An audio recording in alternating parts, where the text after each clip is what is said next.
Okay, so I want you to picture this. It's December 6, 2009. We're in West Valley City, Utah. And it's cold. It is freezing. It's midnight, and a heavy snowstorm is starting to roll in. The kind that just buries everything. The absolute last kind of night you'd want to be outside for any reason. Exactly.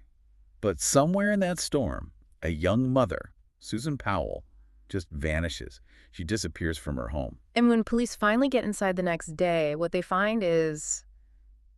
it's just so chilling. The family's gone, but there's something else. In the living room, there are 2 box fans. Just set up on the floor. And they're both blowing air directly onto a single wet spot on the carpet. Right. And Susan's purse is there, her wallet, her ID, her keys, all the things she would need to leave are still in the house. But someone took the time to try and dry that spot. It's a scene that just screams cleanup. And it really sets the stage for everything that follows. This isn't just a missing person case. It's a, 16-year-old puzzle now? Today on this deep dive, we are unpacking the disappearance of Susan Powell.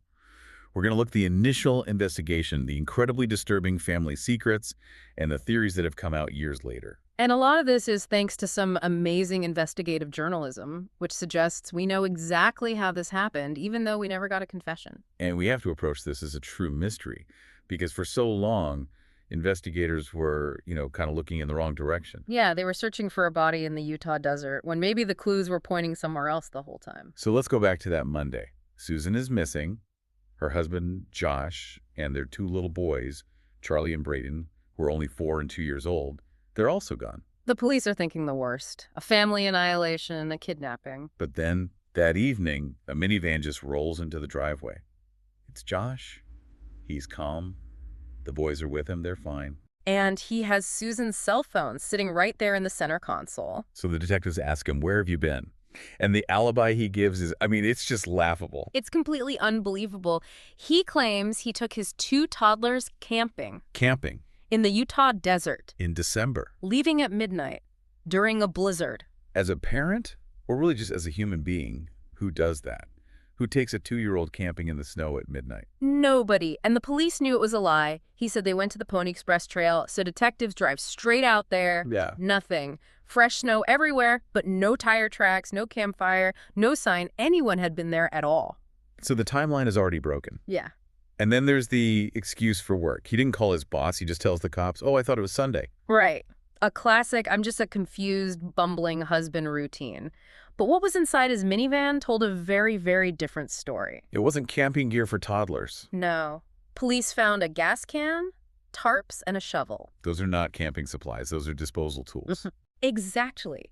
And while Josh is playing dumb, his actions behind the scenes were incredibly calculated. Just 10 days after Susan vanished, 10 days. he filed paperwork to liquidate her retirement accounts. She isn't even declared dead, and he's already after her money. And there were life insurance policies on Susan worth about $1.5 million. But this wasn't just about money. The marriage was falling apart.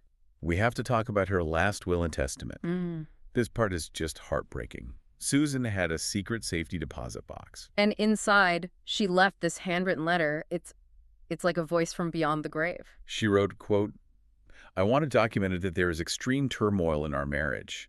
If I die, it may not be an accident, even if it looks like one." She predicted it. She knew he was capable of staging something. She was terrified. And yet, even with all this, the fans, the impossible camping trip, this letter, Josh, doesn't crack. No, he shuts down completely, and then he does something that escalates this whole thing. He packs up the boys and moves to Washington State. To live with his father, Steve Powell. And if you think Josh is the main problem here, just wait. This is where the story shifts from a domestic dispute into a horror movie. You really can't understand this case without understanding the father. Not at all. Steve Powell wasn't just some supportive grandfather. He was sexually obsessed with Susan. His own daughter-in-law. It's sickening. Investigators found thousands of pictures he had of her. He filmed her secretly, even used a mirror to record her in the bathroom. He wrote songs about her, kept these journals detailing his obsession. So Susan was trapped. She had a husband who she feared would kill her, and a father-in-law who was stalking her. It was an abusive, claustrophobic environment, and after she's gone, Josh takes the boys right back into that house. The system did catch up with them, though, at least for a while. Right.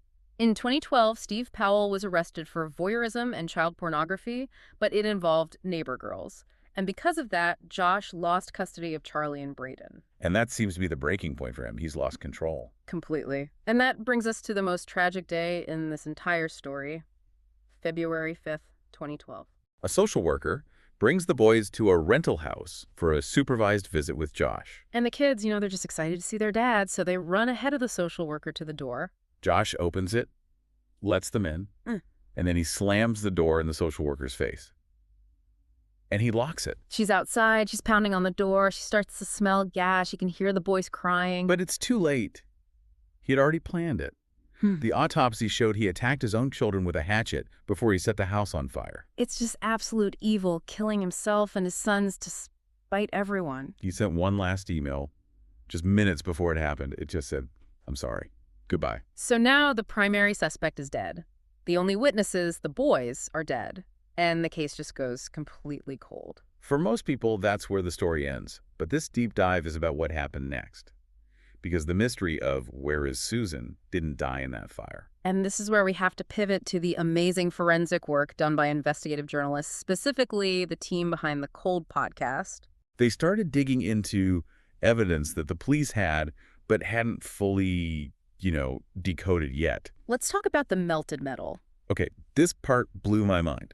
Police found this charred, melted lump of metal with wires sticking out of it in Josh's van. For years, the working theory was that it was a hard drive or a GPS unit, that Josh destroyed it to hide his location data. Which makes sense, right? He's an IT guy. He knows how to destroy data. It makes perfect sense. Yeah. But the podcast team, they weren't satisfied with that. So they ran experiments, they took actual hard drives and GPS units, and they burned them with an oxyacetylene torch to see if the residue matched. They didn't match. Not even close. But it did match. An impact driver, a power tool. Exactly, a power tool. And that just begs the question, why would you melt a power tool? That question connects to a purchase Josh made just days before Susan disappeared.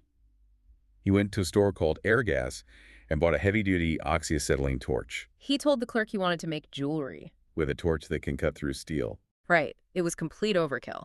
The theory now is that Josh used that impact driver as the murder weapon. And a tool like that, it's got nooks and crannies, it would be impossible to clean. Impossible. You could never get all the blood and tissue out of the motor housing. So he couldn't just bleach it. He had to destroy it. He melted it down until it was unrecognizable. So that lump of metal, that was probably the murder weapon. Which makes that wet spot on the rug even more sinister. Right. If he used a tool, wouldn't there be more blood? Not necessarily. This goes back to the poison pancakes theory. Josh made Susan pancakes that morning, which was something he never did. And she told friends she felt incredibly drowsy afterwards. So he drugged her first. That's the theory. If she was incapacitated, that wet spot might not have been from a bloody struggle. It could have been vomit or just cleanup fluids after he attacked her while she's unconscious. And the fans were there to dry the carpet after he'd used chemicals to destroy the DNA. It was a process. Yeah. Incapacitate, kill, clean, and then dispose. Okay, let's get to that. Disposal. Because this is the core of the mystery. We have to talk about the missing 18 hours. Right. After his first police interview, Josh rents a car, a Ford Focus, and he just disappears for 18 hours. When he brings the car back, it has 807 extra miles on it. 807 miles. That's a huge radius to search. And for so long, everyone assumed he dumped her body in one of the thousands of abandoned mine shafts in the Utah desert. He'd even talked about that with coworkers, about how a mine shaft would be the perfect place to hide a body. It seemed like the obvious answer. But the data from his own minivan, from the camping night, tells a different story. Before he rented the car, the van's GPS showed a stop. It was near the Milner-Gooding Canal in Idaho. Idaho. Not west in the desert, but north. He stopped there for 5 minutes. Police missed it at first, but it puts him there. 5 minutes isn't enough time to dig a grave. No, but it's enough time to meet someone. And this is where the family tree gets even more twisted. We have to talk about Michael Powell. Josh's brother.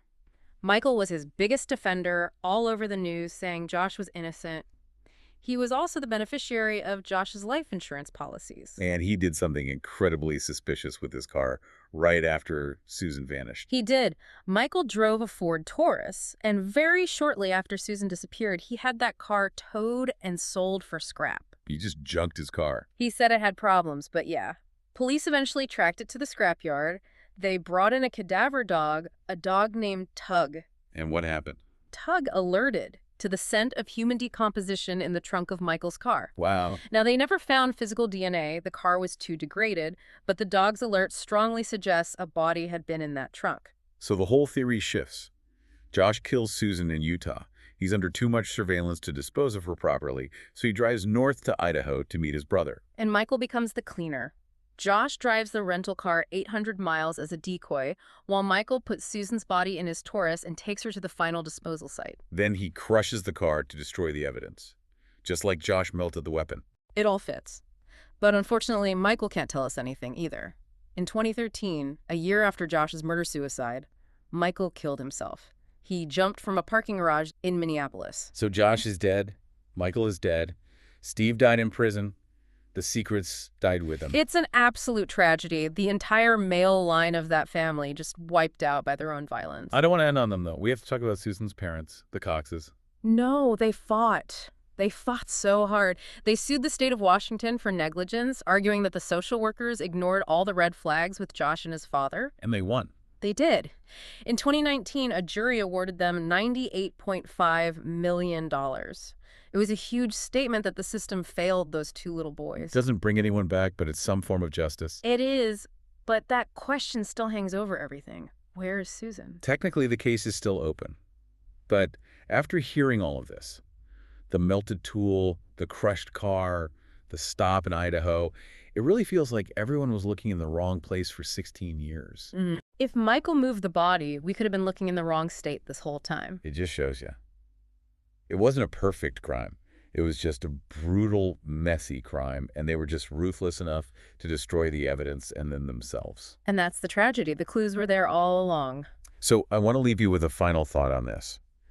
We know Josh and Michael were obsessed with the total destruction of evidence melting a tool, crushing a car. So if we're still looking for Susan's body, should we really be searching for a grave in the desert? Or should we be looking for something much more industrial? That is a very chilling thought.